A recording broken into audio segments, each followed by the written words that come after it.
Hello everyone, I'm Aishwarya Devi. Now I'm going to deal with the concept of deep ecology.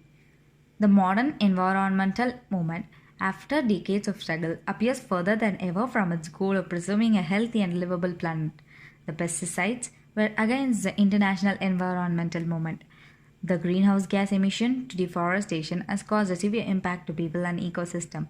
Now let's see, what does ecology mean? Ecology defines how people or organisms relate to each other and their environment.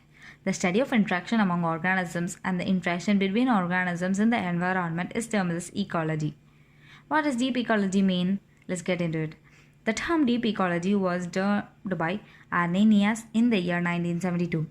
Deep ecology is an environmental movement and a philosophy which regards human life as just one of many equal components of global ecosystem, stating that the environment should be protected for its own sake due to its intrinsic value. Deep ecology has an intrinsic value and richness in diversity. Deep ecology is a term introduced to suggest that environmentalism is in its strongest incarnation must have at its root a fundamental change in the way of humanity defines itself as a part of nature. The core principle is that belief that, like humanity, the living environment as a whole has the same right to live and flourish. Deep ecology.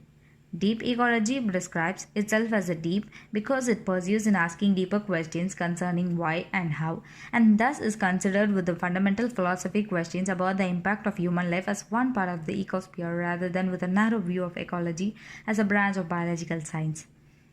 Arrhenius quoted by an ecosophy, and biological philosophy of ecological harmony or equilibrium. Ecosophy is a kind of wisdom is openly normative. It contains both rules, norms, value concerning the state of affair of universe. Arrhenius from the year 1912 to 2009.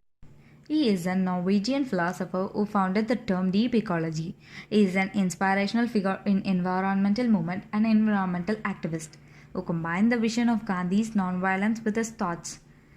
He constituted two paradigms of one which is shallow ecology and the other is deep ecology. Shallow ecology tells that the environment has an extrinsic value. It is an anthropocentric or economic or human-centered approach where the environment is valued only instrumentally as far as able to benefit human beings.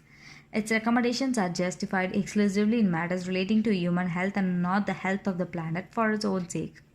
Shallow ecology concerns itself with the short-term solution.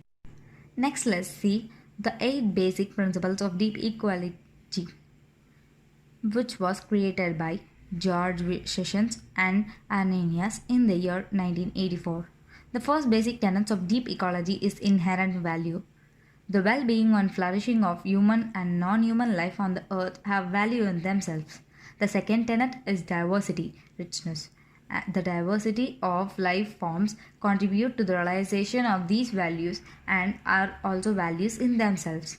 The third principle is vital needs. Humans have no right to reduce this richness and diversity except to satisfy vital needs. The vital needs are crucial for living, like water, food, and other basic resources. The fourth principle is population. The flourishing of human life and cultures is compatible with substantial decrease of human population. The fifth tenet is human interference. The present human interference with the non-human world is excessive and the situation is rapidly worsening.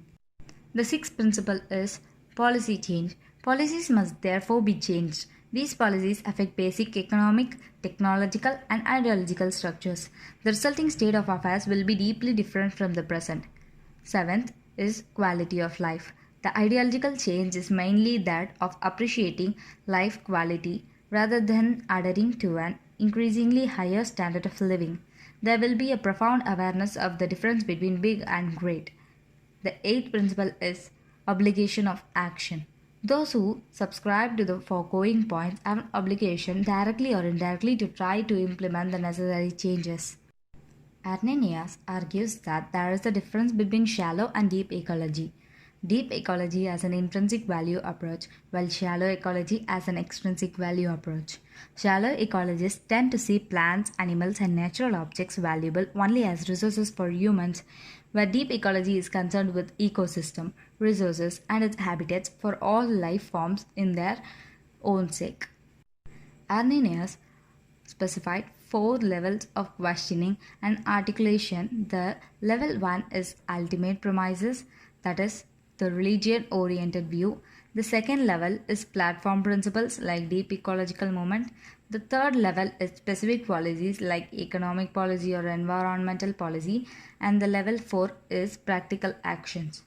Now, to sum up, deep ecology is a movement which promotes an awareness of the oneness and interconnection of all life and its life cycle, change, and transformation. Thank you. This video is presented by Aishwarya Devi SK.